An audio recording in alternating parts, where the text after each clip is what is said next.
The Andy Pollin Show. We got to go after this with everything we got, figuring they're going to come with everything they got. I'll start off by saying I'm bored, I'm broke, and I'm back. The Andy Pollin Show on ESPN 630 starts right now. I hope your Father's Day was as good as mine. Oh, great weather yesterday. We had the usual cookout. It's not a barbecue. I lived in Texas. I know the difference between cooking out and barbecue. But I cooked out, made salmon, made chicken, made steak. Whole family came over. My son, who, by the way, having a happy birthday today, I hope, was there with his lovely fiance. And I had my daughter and her husband and my granddaughter and other members of the family there. It was just a beautiful day. So hope you enjoyed it as much as I did. Usually we have like an NBA Finals game.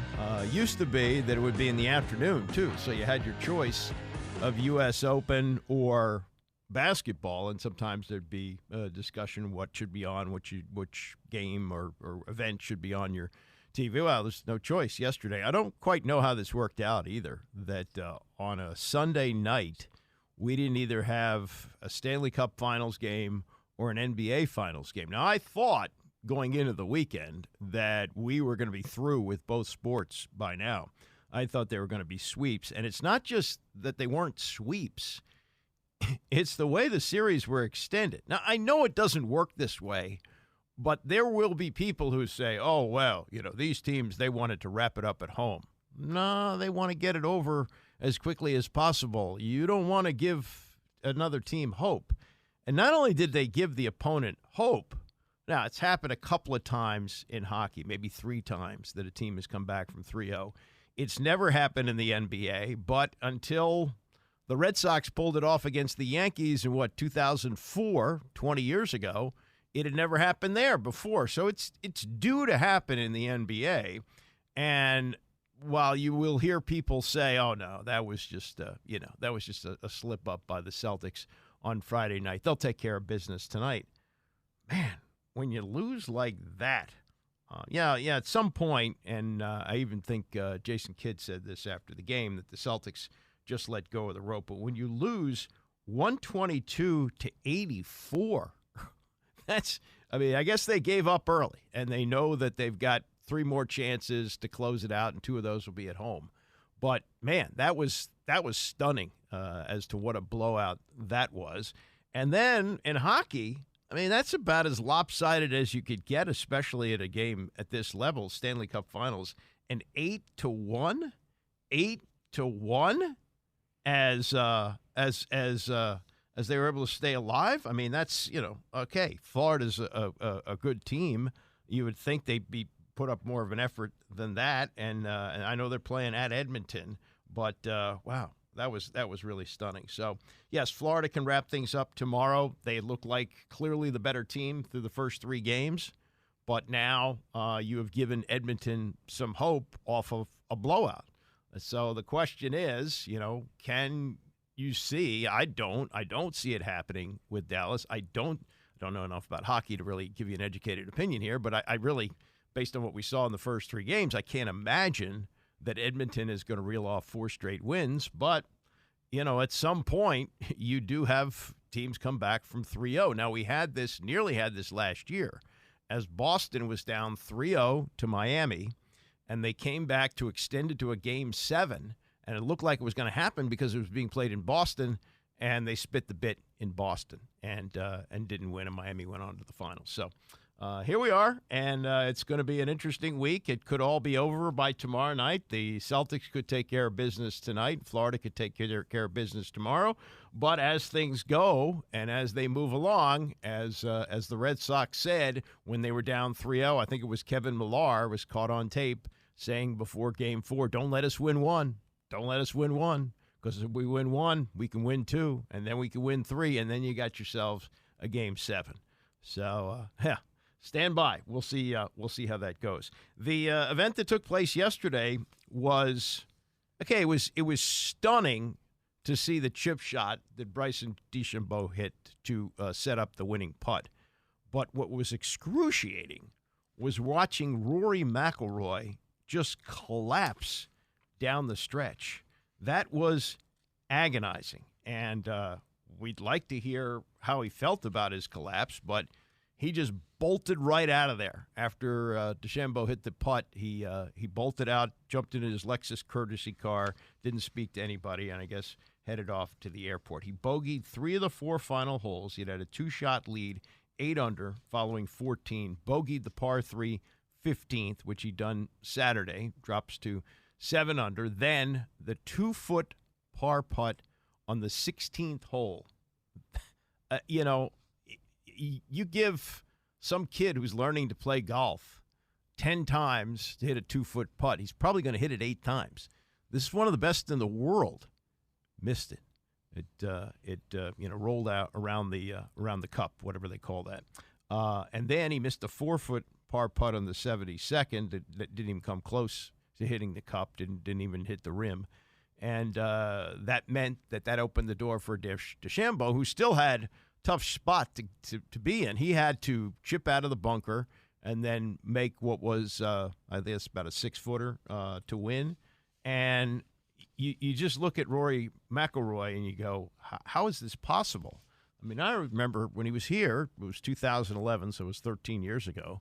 He absolutely ran away with the U.S. Open at Congressional. He finished at 11 under par. Nobody was within striking distance of him all 4 days. And you look at a 21-year-old golfer at that point, you go, wow, ready to take the torch from Tiger. His last major was in 2014. He got that first one here in 2011, and now he's got his second got his fourth in 2014, and is still looking for his 5th 10 years later.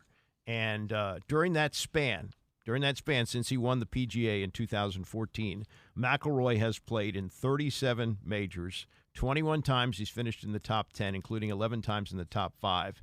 And this was his 4th runner-up finish during that time. Oh, my God. And at some point he will speak about this. But this is, in the relative terms of golf, relative terms of sports, an unspeakable tragedy. You just go, oh, my God. And I was watching with my son and my son-in-law who plays golf. He is a golfer, likes to play. And I said, I don't know why anybody plays golf. That's just horrible. How do you do that? How is that possible? But we saw it happen to him twice. And the nerves, and, I'm sure he sees a psychologist. I'm sure he has ways of dealing with this kind of stress. But when he was lining up for those 2 putts, I mean, those were like career defining. He makes those, or one of them really, just one of them, and it sets up a playoff, and maybe he wins against DeChambeau. And I think I guess they don't do it the way they used to. It used to be a one-day playoff. I don't know if the U.S. Open still does that, but that used to be the way they did it. You come back Monday and play 18. I think it's a 4-hole playoff now. But either way, if he wins, it's totally different. And does he recover from this? I know he's, still relatively young, mid-30s. He's got a lot of golf in front of him. But, my God, I don't know how you recover from that. As for DeChambeau, he's had some issues of his own, and he lost his father a couple of years ago at a very young age in his early 60s, and he has managed to get himself to the point where now he is a 2-time U.S. Open champ, and talked about this latest victory with Scott Van Pelt last night. Bryson, I'll start with a congrats, and then I'm just going to ask you to take me through the back 9. I've been covering the sport for a long, long time. I can't remember a roller coaster ride like that, where the pendulum swings were this massive, where the emotions were so stunning, and you are quite literally the man in the arena. So as best as you can, how do you assess everything that was baked into those couple of hours that ended with you winning? I don't even know what went on. I felt like I kind of blacked out a little bit there for those 2 hours, but I can tell you the crowd was so fantastic. Just the support that I felt throughout that whole back 9. Even when there was Rory chants, there were still people chanting for me and wanting me to do my best. And that whole back 9 was a roller coaster for my own self, even more than what I'm comfortable with. And luckily I had Jibo on the bag, Greg, to just keep me in the moment and focused on getting the job done. Wasn't driving at my best, but I knew I could still give myself opportunities in the native area. And fortunately was able to hit enough shots in the fairway and make enough putts to win this championship. You're a numbers guy. We all understand that. I'm asking you 1 to 100 to put a number, 100 being the hardest. Getting up and down from that bunker on 18 on Sunday at Pinehurst to win the national championship. 100. Right. So how do you do it? I mean, take me through your process. Take me through your process. Yeah. So look, when I hit it in the bunker, I had a short backswing on the second shot with a tree above me, and there's roots everywhere. I could have even hurt my hand. I hit it into the bunker and wanted to hit it past that bunker up on the left and try and run it up on the green, but it just came out right and went in the bunker. And DeChambeau just looked at me and goes, "I've seen you make harder shots than this work. I've seen you do this before. This is nothing, man. Just, you got this. I've seen way harder shots out of you. Come on."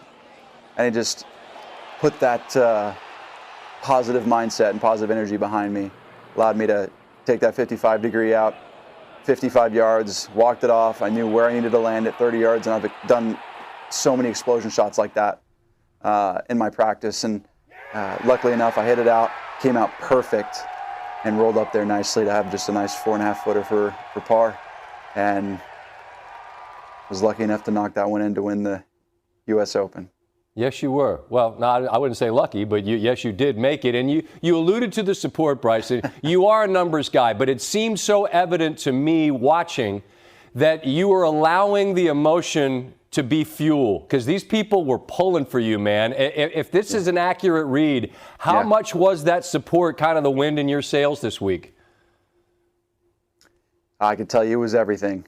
They came out, showed me what I could do out there for them. And that's what I have to say. The fans out there were incredible. They did everything to push me forward to win this championship. And it's a thanks to them. Not just my team, but it's a thanks to the golfing world for pushing me to win this title. You win one major, that's a big deal. You win a second, and it's a whole different deal. The golf world looks at you different. Your peers look at you different. Will you look at yourself differently at all when you see the guy in the mirror in the morning, knowing the work you put in and knowing the result you had? Is there any sort of magnifier for you to grab this one this way on this stage and beating that guy? Now I got to go film a YouTube video on Tuesday, so ain't gonna be anything different than me. Content, baby. Just going out and filming. gotta keep that churn, baby. I love it. You get the big picture. All right, let me close with this, Bryson. You came down to the Butler cabin at the Masters Thursday and Friday because you played really well, and we visited after your rounds. And I told people afterwards the thing that I felt was obvious to me in talking to you was the level of comfort with who you are. It just felt like you were in such a great headspace. And you talked this week a bit about that, just about growth. Like we all grow. Hopefully we never stop growing. I just wonder if you could describe sort of what's been behind that for you and the place where you now currently reside, between your ears, so to speak. Yeah, I mean, when you hit rock bottom, there's no other place to go but up. And you just got to focus on that. You got to make sure that you have good people around you to help push you forward in a really cool, great direction. Keep your mind straight. Keep your mind on the task and goals at hand to make you the best person you can possibly be. Just like I do with the people that I have around me. Sometimes they're in lows. I try to push them forward and help them up when they're struggling, because I know how deep and dark it can get, and really having those people around you to push forward. And like my dad said, he had a lot of tough moments in his life, and I was thinking about him all day out there, and he just told me. I just kept listening. I was like, "Tell me what you need out of me, Dad." And it was consistently, just keep swimming, just keep going. That was kind of our thing that we talked about growing up. Whenever I had tough times, just keep moving. There's no other way to go than up, and that's what I have to say to anybody that's struggling, man. I mean, it's not an easy world out there, and you have to have good people around to help you get into the right frame of mind and move forward in a really positive direction. It's very serious. And obviously, noting what happened just a couple weeks ago, this game can pull it out of you. I knew Grayson very well, and it's tragic. And I know the family, and I feel for them, and there's nothing but support on my side with their family to help them get through these tough, difficult times. I pray for their family every single day. Well said. And on this Father's Day, those of us who've lost our dads, I just wonder this, Bryson. I've always said this, and I lost my dad a long time ago. I always tell people when they lose their dad, they'll never leave you. He'll never leave you. That's the truth, isn't it? Amen. He is right by my side right now, and I can feel it. I can feel him. His presence was there all day. That's Bryson DeChambeau with Scott Van Pelt after he won his second U.S. Open championship yesterday. It's only really half the story. Yeah, the incredible chip shot that he made to set up the winning putt, but the incredible collapse of Rory McIlroy, missing a 2-footer and a 4-footer, either of which would have set up a playoff with DeChambeau. And he just left and didn't speak to anybody, and God knows what must be going through his mind right now. Rex Minturn just sent me a stat that during the course of this season on the PGA Tour, Rory McIlroy was 496 of 496 on putts inside of 3 feet. And what a time to miss.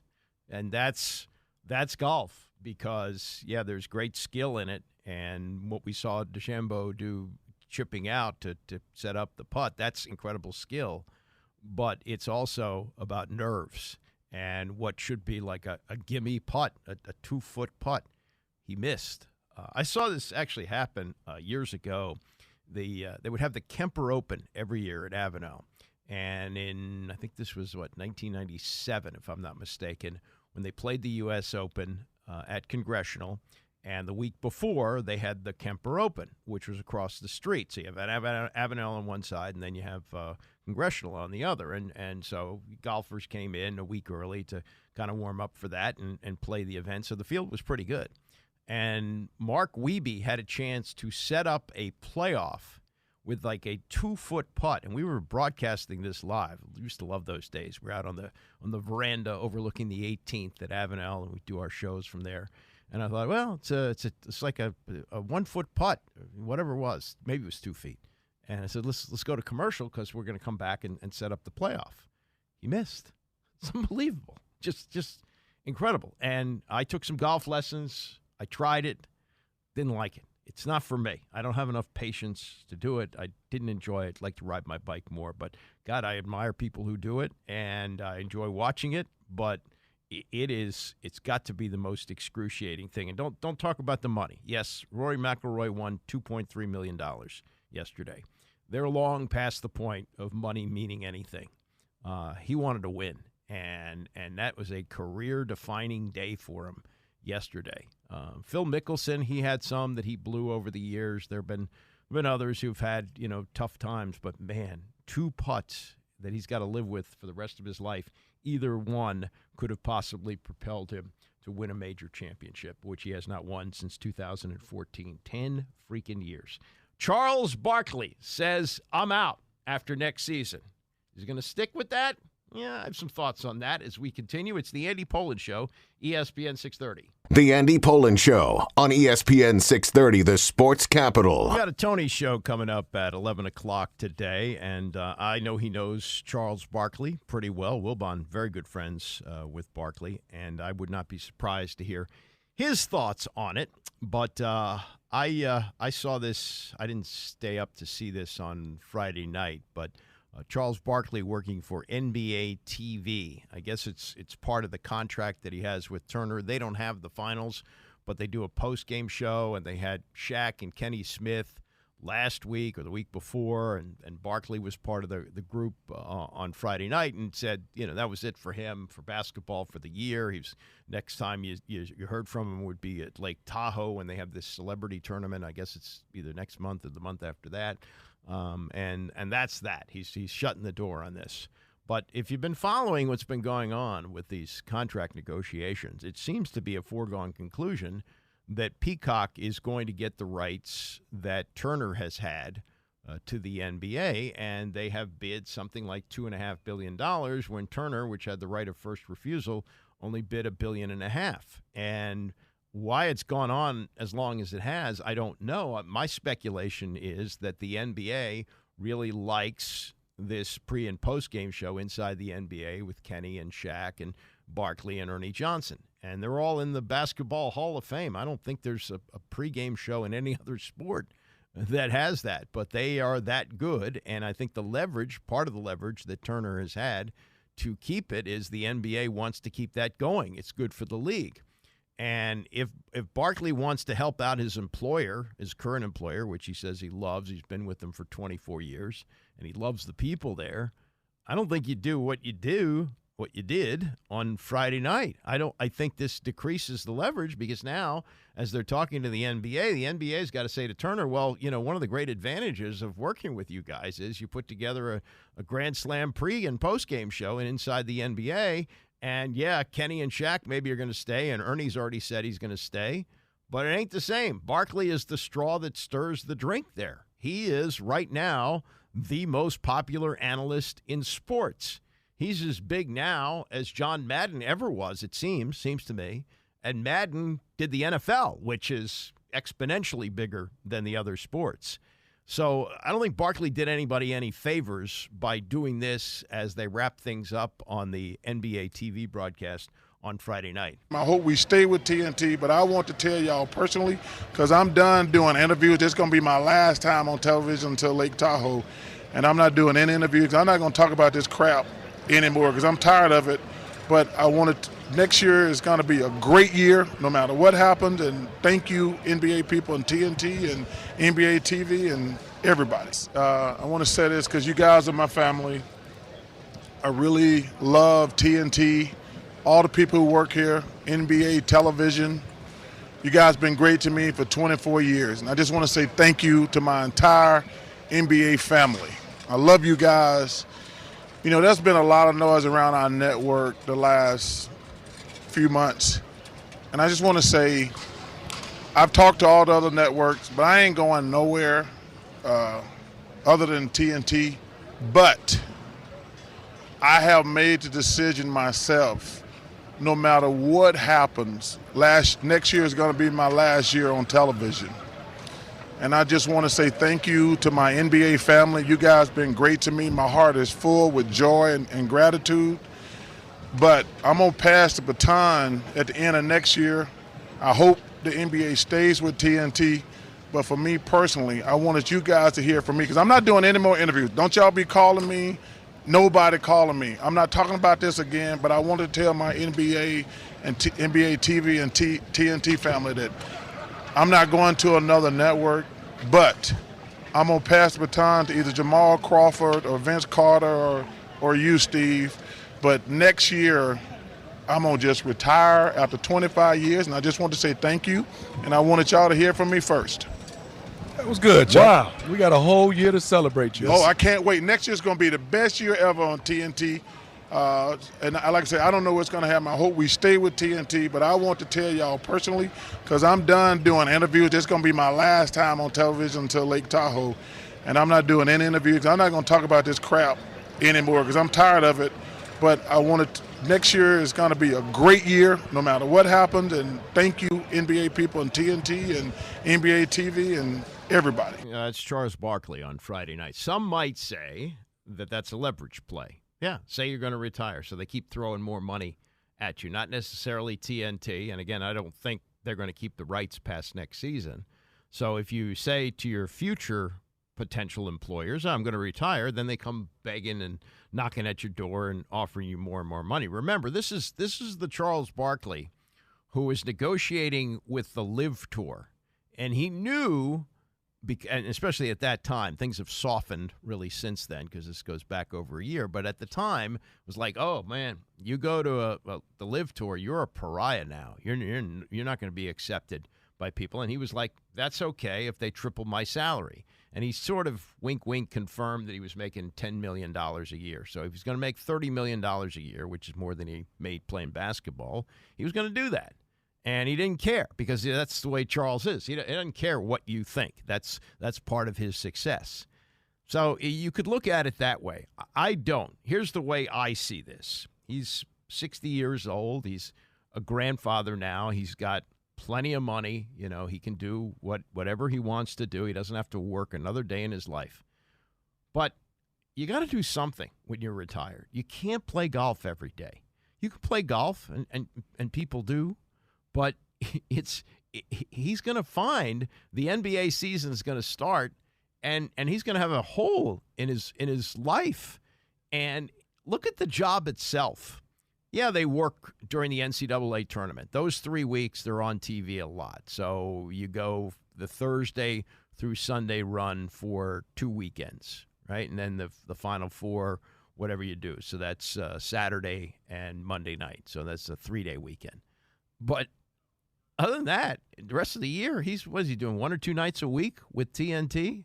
That's it. And when the season ends, as it's ending for, at least for him now, it could go as much as another week. It's possible if it goes 7, they'll play it on Sunday.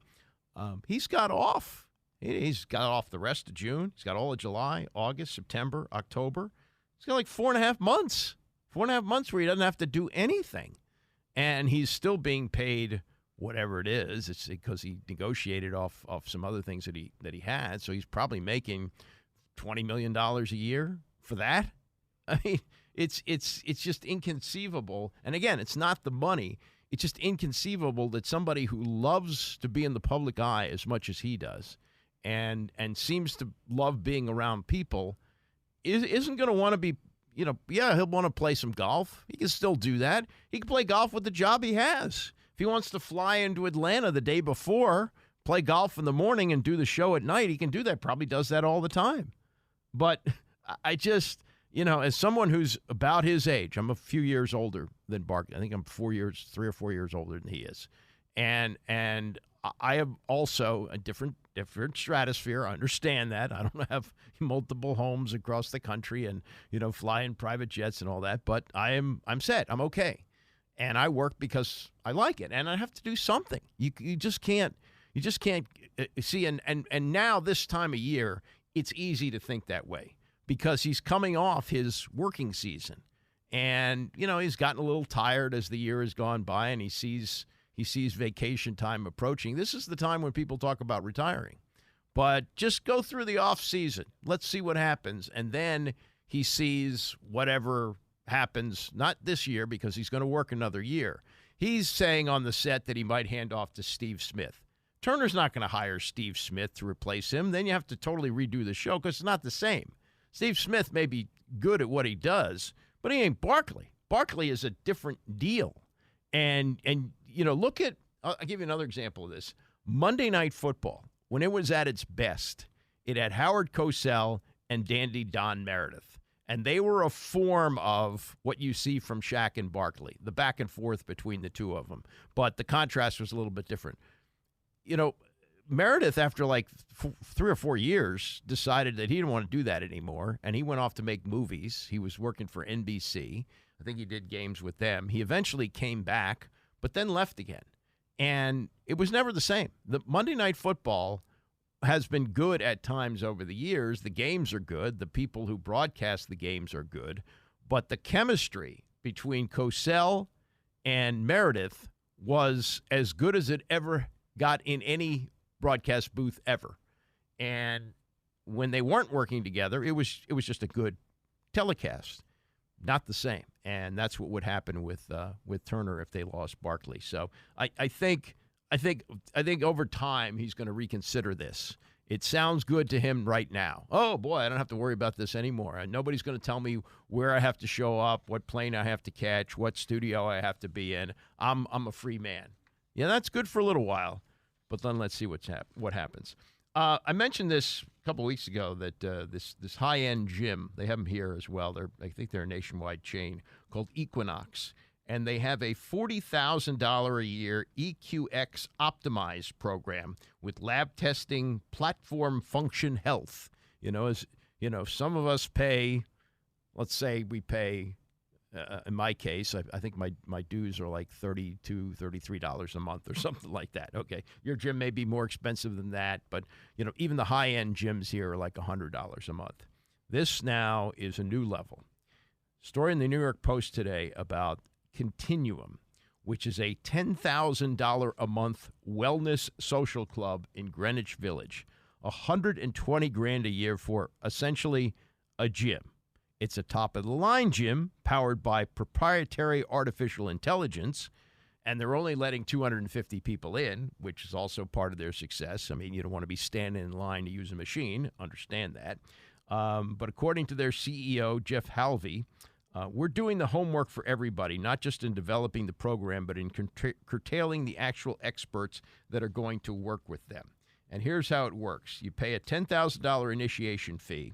You undergo comprehensive data-driven onboard assessment involving VO2 max oxygen consumption testing, body composition scans, blood panels, and sleep analysis. The baseline knowledge set is entered into AI, and a specialist designs a personalized wellness plan. Wearables and a common app continuously track the member's progress, and the AI algorithm updates training and service recommendations in real time.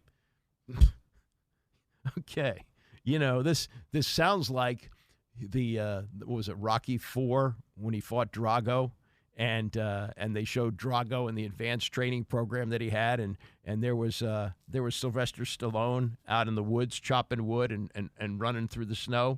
Yeah, you still got to do the work yourself. That's the thing. Members will work with personal trainers. Oh, excuse me, they're called human performance specialists. And, you know, they're going to develop this scientific program for you. Well, it's all well and good, but, I mean, I'm even looking at the picture here of the machines. They don't look any better than the machines that I use at Gold's. In fact, it looks like the step mill that they have here is exactly the same as the one I use just about every day. They have free weights. I mean, there's only so much you can do. And even if you're going to pay $10,000 a month, you're the one that still has to exercise. And the biggest exercise that you have to do is that you have to push yourself away from the table. The stiff elbows, that's the hardest thing to do, and they can't do it for you. They can monitor what you're doing, and they can say, oh, well, you had a cookout at your house, and you had a piece of chocolate cake with some ice cream on it. Oh, well, yeah. I mean, who really wants that? What you have to do is you have to develop a program for yourself. Ultimately, it's you that has to do it. And there may be some status involved in this. Hey, I'm a member of Continuum. Oh, how did you get in? Oh, I'm on that waiting list. I can't wait to pay $10,000 a month for what is essentially a gym. And, you know, I watch personal trainers at my gym. They're not there usually when I'm there now, but when I used to go different hours. And you watch them with people, and they spend a lot of time just talking.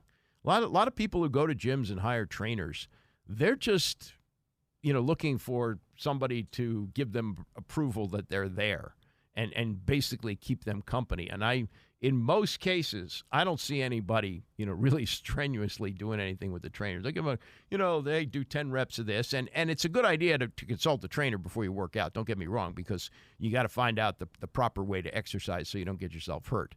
But the level that you reach here, where you basically are wanting to put yourself in an Olympic training facility and in the hands of these people who will be, what are they called again? They're professional wellness assessors or whatever they call them.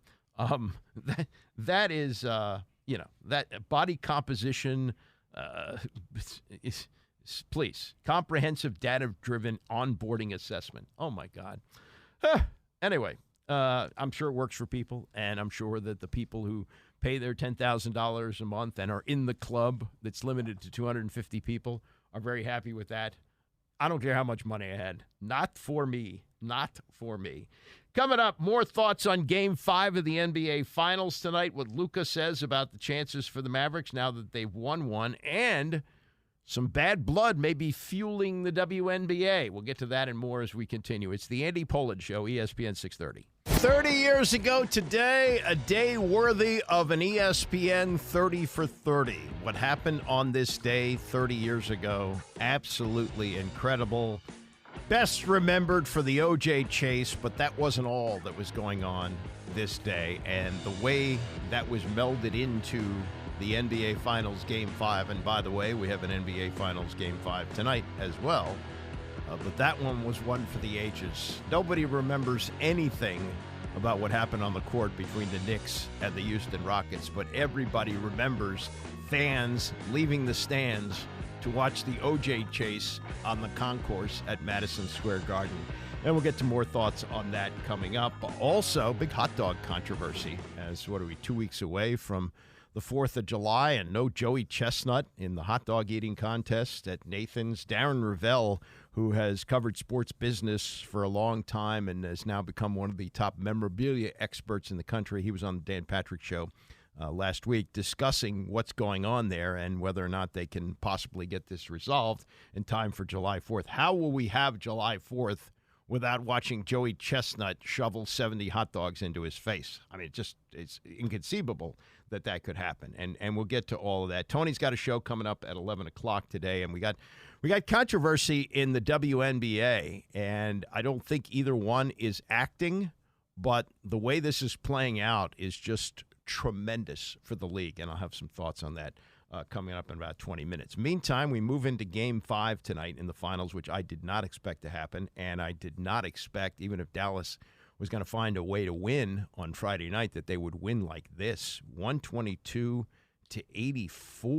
I mean, that's we saw this in the last series, and if you're looking for maybe a cautionary tale where you had the defending champion Denver Nuggets losing a game, I don't think it was that big of a score. In fact, I have that here in the last round of the playoffs when they were playing Minnesota. Yeah, here it is. They lost by 45. Wow. So yeah, but that was not Game 5. That was Game 6 that was not Game 4. That was Game 6. Minnesota won 115-70, and you thought, Denver's just laying low and getting ready to take care of business in Game 7 at home. And what do you know? Minnesota won 98-90. Now, to win 4 straight against Boston and now have to win on the road, including a possible Game 7, I mean, it's just about impossible. Boston has not lost 3 in a row all year. They'd have to lose 4 in a row to lose this series. But at some point, it's going to happen. It happened in baseball. It happened with the Red Sox involved, down 3-0 to the Yankees in 2004. They said, don't let us win one.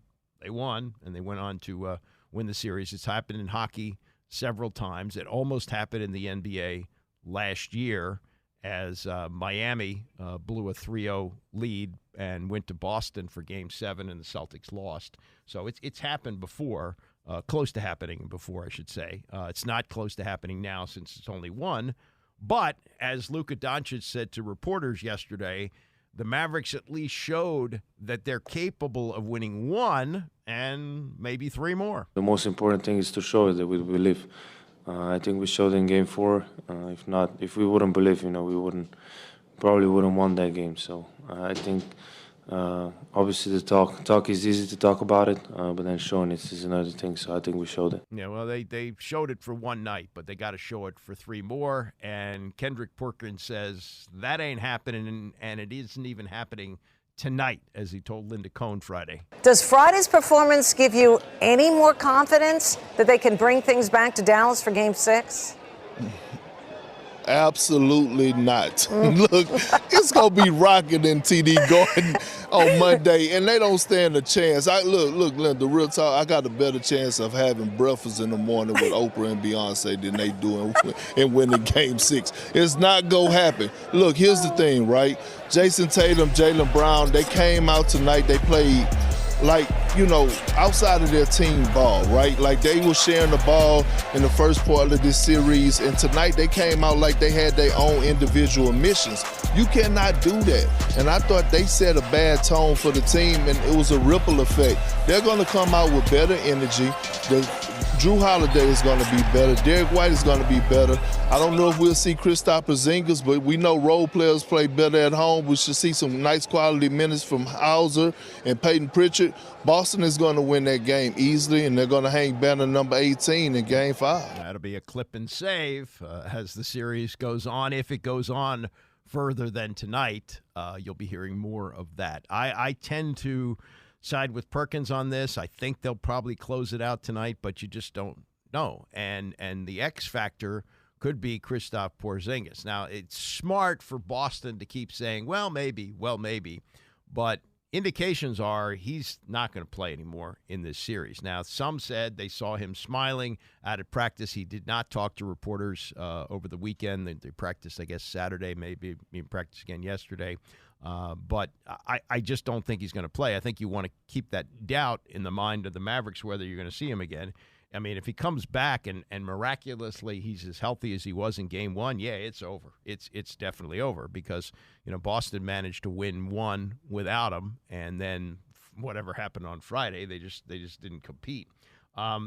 Anyway, that's going to be an interesting thing to watch, that if it goes beyond tonight, and they would have the next game not until Thursday. So let's say Dallas wins tonight. They go back to Dallas for Thursday. That gives you a few more days. They're calling it a rare injury. It sounds like he's probably going to need surgery on it. But somehow he's able to play. You've got those extra days. Instead of playing again on Wednesday, they would have an extra day because of the Thursday.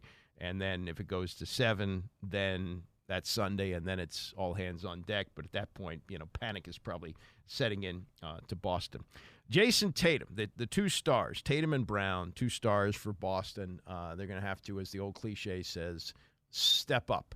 And interesting story on Tatum in that, and this is almost like it used to be when Larry Bird went to a good Celtics team. When you had Magic Johnson joining the Lakers, who already had Kareem, and they had Norm Nixon. They had some good players, but they also had great management. And they sent an aging Gail Goodrich to the New Orleans Jazz so he could team in the backcourt with Pete Maravich. And in exchange, they got the first-round pick from the Jazz. Well, the Jazz were the worst team, and the Lakers got the number 1 pick, and they took Magic Johnson, and the rest is history.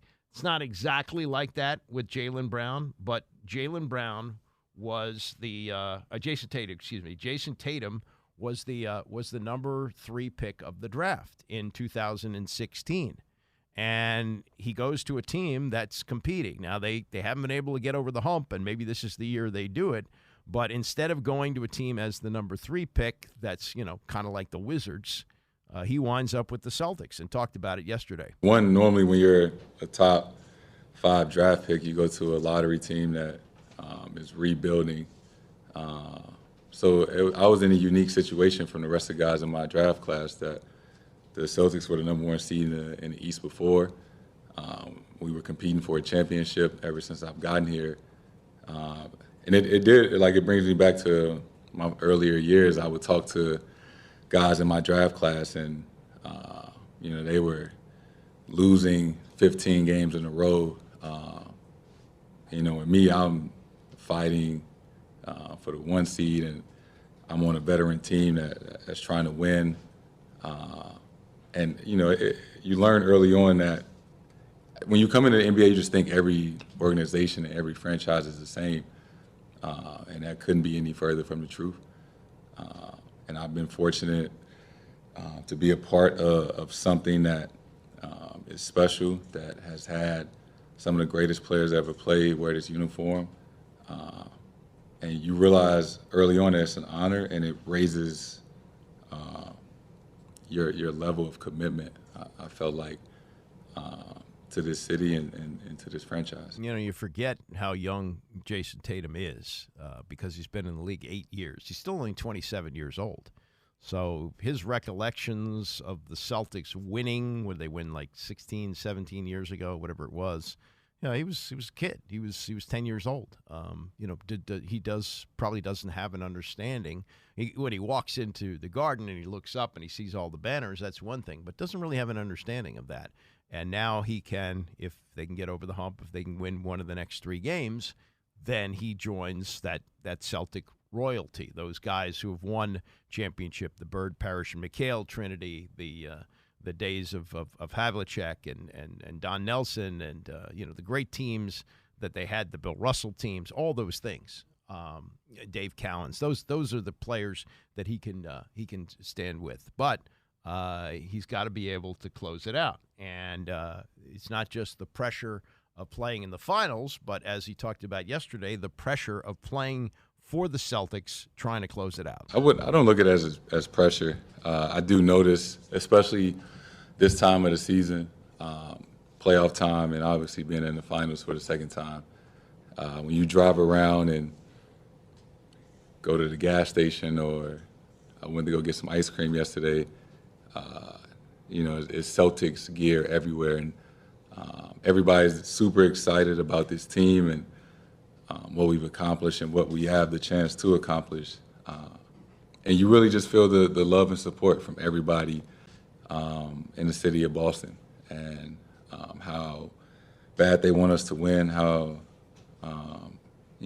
much they've been cheering for us. So I don't look at it as pressure, just unconditional support, and that we have an amazing fan base here. That's Jason Tatum, who's in for a big night tonight, as we have Game 5 of the finals here. Now, what's the situation with Porzingis? Nobody's telling anything, and probably is going to be one of those game-time decisions. I do not expect him to play, but this is Drew Holiday on what he understands Porzingis means to this team when he's healthy. Miss him a lot, top 3 player on our team, scoring, defense at the rim, blocking shots, comedic relief. So it's been great playing with him, and we wish that he was out here with us. Rocket booster in Game 1. You just wonder if he managed to stay healthy the rest of the series, because he went out in Game 2. He did play well, but he went out. I think he had about 16 points. If he stayed as healthy as he was in Game 1, this series would be long over, and it would be a blowout, I think. I don't think any of the games would have been close. But now, because of the blowout on Friday night by Dallas, we got Game 5 coming up tonight. And if you're not able to be home and are out and about, we've got it right here on the radio. Coverage here on ESPN 630 starts at 8 o'clock. All right, coming up June 17th of 94. We'll go through some of my thoughts, my memories of that, plus what's going on between Angel Reese and Caitlin Clark. Not something you usually see from women playing basketball. It's the Andy Pollin Show, ESPN 630. The Andy Pollin Show on ESPN 630, the sports capital. Tony's coming up at 11 o'clock. We think of big events, transformative events in sports, something like the Jets' Super Bowl championship when they beat the Baltimore Colts, which legitimized the merger between the AFL and the NFL and forever made Joe Namath a superstar and a household name.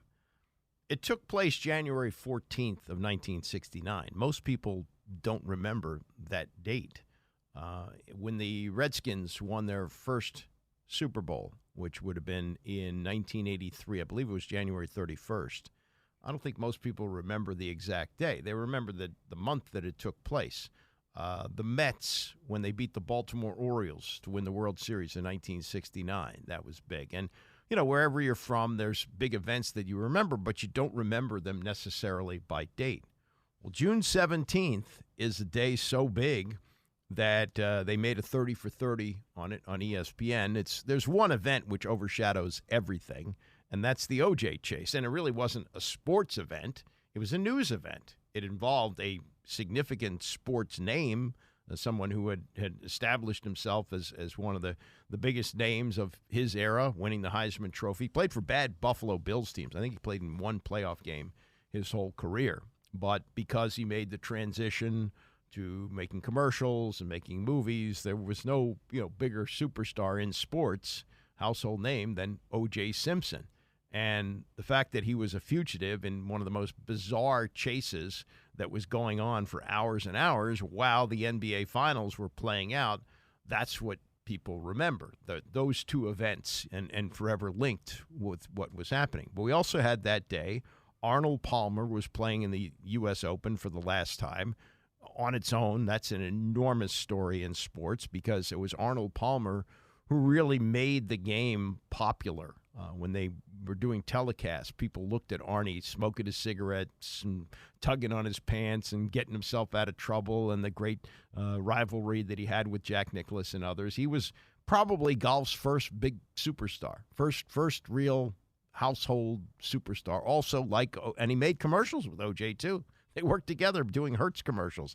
But Arnold really cashed in on the endorsements as well. The U.S. was also hosting the FIFA World Cup, which was a big deal in soccer. They had the Stanley Cup parade in New York that day. The Rangers had not won the Stanley Cup in 54 years. This was the first parade for the Rangers since 1950, right? I mean, this was unbelievable how big this was for a hockey moment. That on its own would have stood out. And also in baseball, Ken Griffey Jr. hit his 30th home run, matching the most homers for any player before June 30th, and he still had 2 weeks to go. and this is, remember, this is before the whole steroid thing with Sosa and McGuire. That's 4 years before that. So that home run thing was a really big deal.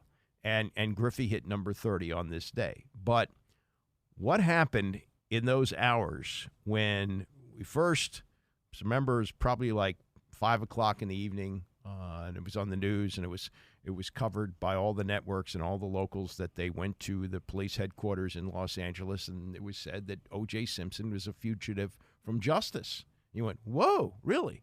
I mean, we'd gone from basically a week and a half from O.J. being not possible he's a suspect to being a suspect, and then agreeing to turn himself in and not doing it. And we don't know where he is. What happened to him? And we hear Robert Kardashian. This first time we hear the name Kardashian, right? You'd never heard that before. The Kardashians had yet to become the Kardashians, but here was the husband, the ex-husband of what Kris Jenner at that time. She'd married to Bruce Jenner, which adds another level of, oh, my God, to it, right? And so he reads what sounds like a suicide note from O.J. Nobody knows where he is. And then all of a sudden, you turn on, if you're watching the NBA Finals, NBC had no choice because of everybody knew what was going on. They had no smartphones in those days. Remember, nobody's able to access the internet at that time. But word leaks out that O.J. is with Al Cowlings, and they're in the white Ford Bronco, and there's like a slow-speed chase down the freeway. They did have cell phones, so here's, they're back and forth with the phones, and John McKay, who'd been O.J.'s coach in college, he gets on the phone with him. I mean, it was just a crazy, crazy series of events that are going on. In the meantime, there's a basketball game being played at Madison Square Garden, and, nobody was, even the people who are in the stands were not even that interested in it because they were leaving their seats to go up to the concourse to watch it on TV. They paid whatever the price was to be at the NBA Finals in those days, $150, which was a lot of money for a ticket. No, they were going to watch the chase. The players talked about going to the locker room at the half and watching the chase on television. There were players who came over to the scorer's table to ask Bob Costas, hey, what's going on in the chase? It was crazy. It was just absolutely nuts. And they do a really good job of chronicling all the events that took place. So, you can think of great events and incredible things that have happened. Don Larson throws a no-hitter. When did that happen? Well, it happened in 1956, but it was some date in October. Giants win the pennant. Early October.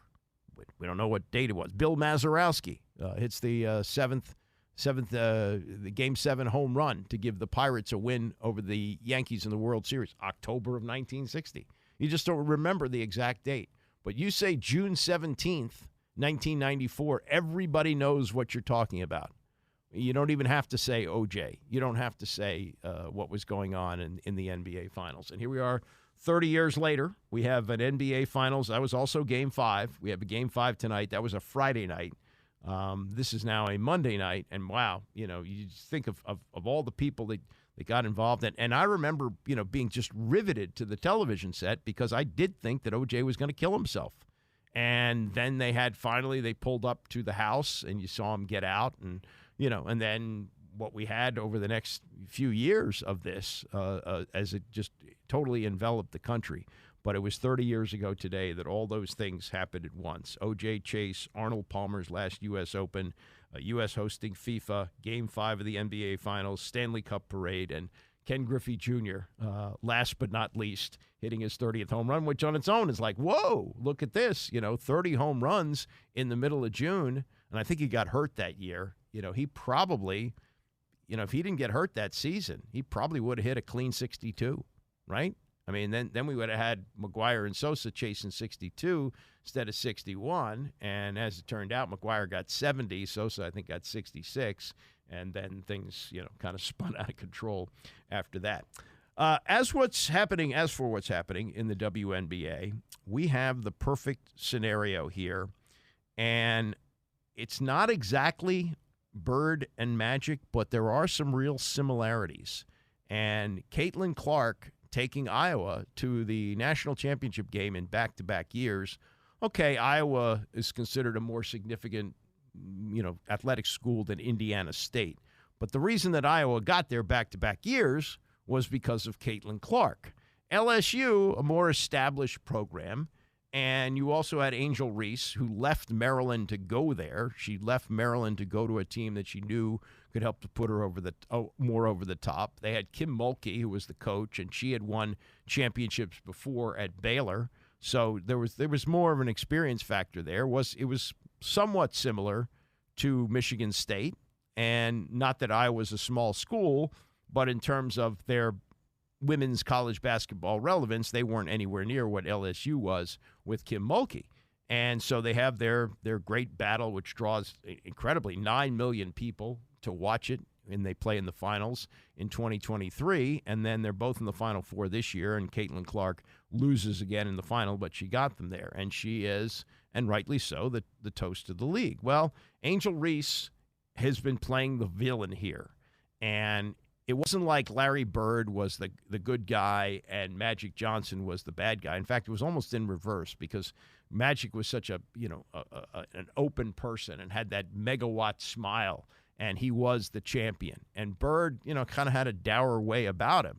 They were not friends in the early going, and we had the perfect scenario there of the white superstar playing for the white blue-collar team that had, other white superstars on it, Danny Ainge and Kevin McHale, and then you had the Showtime Lakers, and you had Kareem, and you had Worthy and Magic, and all those guys, and they all came together, and we had great drama, and it immensely helped the league, the two of them.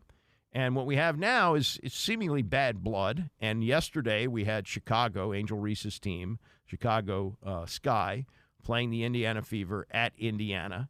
And there was a flagrant foul. I was watching it live. There's no question she hit her in the head. Flagrant foul called in the game. And Clark, whose team lost 88-83, let it be known after the game, referees made the wrong call. It's a basketball play. I can't control the refs. They affected the game, obviously, a lot tonight. So, I'm always going for the ball. But y'all going to play that clip, 20 times before Monday? So it's cool. I think we went up really strong a lot of times, and we didn't get a lot of calls. And going back at looking at the film, I've seen a lot of calls that weren't made. I guess some people got a special whistle, but just being able to play hard as best as we can. I'm still proud of Camilla going on, still getting a double-double. And that's something y'all not going to be able to stop regardless of the referees. Like, we're here for a while. We're not going to be denied, no matter what you guys can try to do. But our goal is to win, and we're going to do whatever it takes to win and continue to do that. All right, special whistle for certain people. We know who she's talking about there, and we're not going to be denied. And she's setting it up like everybody's against them. It's not a bad strategy, and it's actually very helpful for the league. It is. We haven't seen this necessarily in women's sports. Now, people forget this because Martina Navratilova and Chris Evert became such great friends. Early in their career, they were not friends. They were not friends at all. And when Martina first came in and started to dominate after she put on a lot of weight when she got here, and then she hooked up with Nancy Lieberman, who got her in great shape, and she started to dominate. And Chris had been the dominant player. And there was a feeling that Chris was ducking her. She wasn't playing her in certain tournaments, not the majors, of course. But, there was like bad blood, and that was great for women's tennis. That was tremendous for women's tennis. We haven't seen anything like that, I don't think, until we have this. And so now here's Caitlin Clark, and, that the race factor enters into this. I don't think that it's necessarily fair, but, again, it's beneficial to the league. and it's keeping people interested, and it's keeping people talking about it. And this is Clark, I think, very well putting it in perspective after her team beat Angel Reese's team yesterday. Yeah, I think it's just the emotion and the passion that we play with. I think people love to see that, and I think that's maybe not something that was always appreciated in women's sports, and it should be. I think that's what makes it fun. Like, we're competitors. That's the way the game should be. It's going to get a little feisty, it's going to get physical, but at the end of the day, both teams are just trying to win. But yeah, I mean, I think, what she's done with her platform has been absolutely incredible, and, she has an entire fan base that has supported her and what she did at, Maryland and then LSU. Like, obviously I've played her for a very long time, and she's been a tremendous player, so, it's been fun getting to compete against. I think it's been really good for the game. Like, people just love seeing great matchups, but also at the same time, like, people tune in for these matchups, but then they get to see how amazing these teams are, and then they find new players to support, and continue to come back for them too. So I think that's another benefit of it, honestly. Yeah, she's playing well. She's had some bad games, but she played really well yesterday. 23 points for Clark, 8 rebounds, 9 assists. She's not tearing up the league. She's not doing and many expected this. She's not going to, at least initially, not going to be able to do in the WNBA what she was able to do in college. And not playing Nebraska on a Tuesday night. These are grown women who have been playing for a long time, and they're not, embracing her as I think they should. Not that they should go easy on her on the court, but the way they talk about her on the court, special whistle for some people. Yeah, that's not good. But it's keeping people interested. This was it was a noon game yesterday. It was before all the baseball started. We had the golf was going on, but the leaders didn't tee off until about 2:30 after the game was over. And they're in a good spot right now. They're going to meet again on Sunday. I imagine it's another national TV game. They're going to put her on as often as possible. And we got another round between the two of them. And you got some bad blood percolating here. I mean, this has been unbelievably great for the WNBA. I'll tell you what, it's better than if Caitlin Clark had come in and just been a great player. Not as great as she was at Iowa, but let's say she came in and she was clearly, and she's still going to be Rookie of the Year, but, knocking on the door being the best player. Wouldn't be as good as this, where you have this edge to it, which is, a lot of male sports fans relate to this, these rivalries that go on. I mean, you can watch the YouTube highlights of Kevin McHale grabbing Kurt Rambis around the neck and throwing him down. He didn't get thrown out of the game. He just got I think he got a technical foul. That was it. Or maybe not even a technical. I think he just got a foul. So no, we don't have that yet, but what happened yesterday, she hit Clark on the head. That's the way they rule it now, and they call it a flagrant one. And, she takes it out on the ref, okay, and she fouled out of the game, or she got 5 fouls, I guess. Was also assessed a delay of game warning at one point after a big argument with the officials. But, okay, she wants to play the role of the villain here. She wants to say the whole world is against us, special whistle for special people, yada, yada. Okay. But if you're the WNBA officials, even NBA officials have been carrying this league for a long time. They have dropped lots and lots of money on the WNBA, and now they're seeing it start to get popular and profitable because of this. This is exactly what the league needed. And the fact that there's the white superstar and the black superstar, and the black superstar is playing the villain, could be the white player, depending on how things worked out. But Angel Reese has that, Iowa girl next door thing, and it's playing out in a way that's just great for business. Coming up, Tony on a Monday, and I will see you back here tomorrow morning, coming up at 9 a.m.